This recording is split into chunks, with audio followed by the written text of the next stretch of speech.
पुराने वक्त की बात है कि एक बादशाह था, उसने ऐलान करवा दिया, रियाया में ऐलान कर दिया जाए एक मेला लगेगा, उस मेले के अंदर एक बहुत ही मुश्किल किस्म का टास्क दिया जाएगा, बहुत ही मुश्किल किस्म की चुनौती दी जाएगी। जो भी उस चुनौती को पास करेगा उसको बादशाह की तरफ से इनामो इकराम से नवाजा जाएगा। नहीं, वो ऐलान ये होता है कि फलां चौराहे पर फलां चौक में, वो हमने देखा है ना मेले लगते हैं, बाजीगर आए होंगे, सारी वहां इकट्ठी हुई होंगी, यार भीड़ इकट्ठी हुई। तो चुनौती क्या थी, एक लकड़ी गाड़ दी, एक लकड़ी पहले से गाड़ी हुई थी उस चौक के अंदर। तो जो बंदा भी इस लकड़ी को निकालेगा ना जमीन से, तो उसको इनाम दिया जाएगा। अब क्या होता है, बारी बारी करके पहले एक पहलवान आता है, उसको हिलाता है हिलाता है हिलाता है हिलाता है, लेकिन उससे नहीं निकलता। फिर दूसरा पहलवान आता है, वो हिलाता है, उससे भी नहीं निकलता। तीसरा आता है, चौथा आता है, करते करते 6 7 8 9 10 जितने भी पहलवान होते हैं वो सारे जोर लगाते हैं और किसी से नहीं निकलता। वहीं से जनाबे वाला शेख चिल्ली साहब गुजर रहे होते हैं। शेख चिल्ली का नाम किसी ने सुना हुआ है? सारे वाकिफ हैं, हमारे मुआशरे में बड़े शेख चिल्ली पड़े हुए हैं, और रातों रात महल खड़े करने ने, शॉर्टकट के चक्करों में, भाई तू मुझे 10,000 रुपये दे, तुझे 15,000 रुपये करके दूंगा। तो इस तरह के लोग आपको बड़े मिलेंगे, शॉर्टकट से कामयाबी हासिल करने वाले। शॉर्टकट सिर्फ जहन्नुम तक जाता है और कहीं भी नहीं जाता। शेख चिल्ली ने जब देखा कि यार भीड़ लगी हुई है, उसने कहा यार मैं भी तमाशा देखता हूँ कि आखिर है क्या। शेख चिल्ली वहां पे आया, जब आता है तो देखता है वहां पे एक बंदा एलची ऐलान करता है। जब आखिरी पहलवान अपना जोर लगा के जा रहा होता है ना उस खुंटे को, उस किले को, उस वो जो लकड़ी गाड़ी होती है, वो कहता है कि यहाँ पे कोई मर्द नहीं है ऐसा, यहाँ पे कोई ऐसा बंदा नहीं है इस गांव के अंदर जो आके इसको उखाड़े।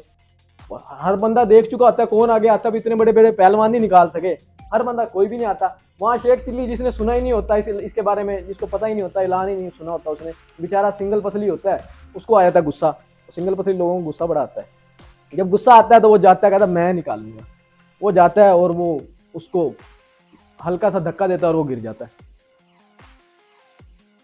आप भी हैरान हो गए ना। इसी तरह वहां पे खड़ी हुई सारी अवाम हैरान हो जाती है कि भाई ये हुआ क्या है। इतने बड़े बड़े पहलवान आए और उसने धक्का लगाया, उसको हिलाया जुलाया, लेकिन किसी से नहीं निकला, और ये शेख चिल्ली सिंगल पसली पहलवान इसने निकाल दिया।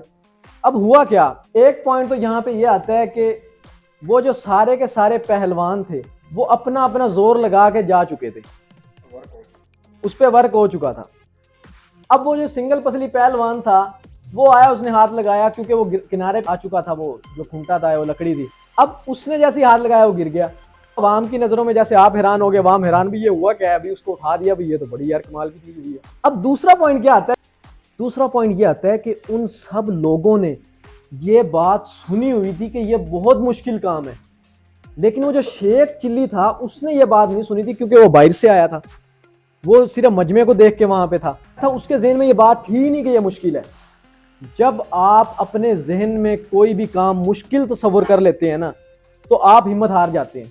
जैसे वो पहलवान मुश्किल समझ, उनके जहन में ये था कि बहुत मुश्किल है, वो हिम्मत हारते गए।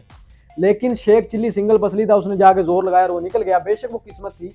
इससे ये बात जाहिर होती है कि जब आप यकीन के साथ मेहनत करते हैं, जब आप यकीन के साथ कोशिश करते हैं, जब आप यकीन के साथ मेहनत करते हैं ना, फिर दूसरों की मेहनत का सिला भी आपको मिल जाता है। और एक और जुमला आपने सुना होगा कि अल्लाह किसी की मेहनत रायगा नहीं जाने देता। इस जुमले के अंदर मैं थोड़ा सा एडिशन करना चाहूंगा, थोड़ा एक चीज ऐड करना चाहूंगा, और वो क्या चीज है कि जो बंदा यकीन के साथ मेहनत करता है, अल्लाह उसकी मेहनत रायगा नहीं जाने देता। मेरी बात याद रखिएगा, अगर कोई भी आप पे यकीन नहीं करता, कि आप खुद पे यकीन करना शुरू कर दें। क्यों? क्योंकि जब सब आपका साथ छोड़ जाते हैं, जब हर बंदा आपका साथ छोड़ जाता है, तब या तो अल्लाह आपके साथ होता है या बंदा खुद अपने साथ होता है। चाहे वो जैसी भी मुश्किल हो, जैसी भी परेशानी हो, तो भाई जो आपके साथ है, यानी आप खुद अपने साथ हो, आप खुद की कदर क्यों नहीं करते, आप खुद पे यकीन क्यों नहीं करते? और मेहनत, यकीन के साथ मेहनत मेहनत मेहनत मेहनत करते रहो, क्योंकि अल्लाह पाक यकीन के साथ की गई मेहनत रायगा नहीं जाने देता।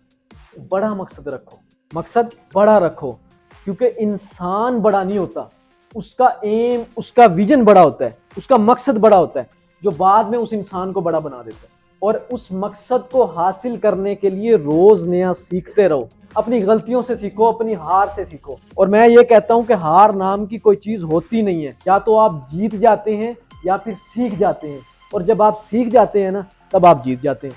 कभी भी मुश्किलात को खुद पर हावी नहीं होने देना, खुद मुश्किलात पर हावी हो जाना है। और ये सोचना जब भी आपकी जिंदगी में चैलेंज आए ना, तो ये बात आपने सोचनी है कि मुझे कुछ ना कुछ नया सीखने को मिलेगा।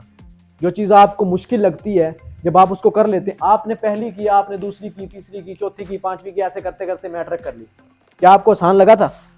नहीं लगा था। लेकिन जब आप पीछे मुड़ के देखेंगे, आपने बहुत कुछ सीखा है और अब आपको वो सब कुछ आसान लगता है। तो हर काम जो पहले हमने नहीं किया होता वो हमारे लिए मुश्किल होता है। तो इसी के साथ इजाज़त चाहूँगा।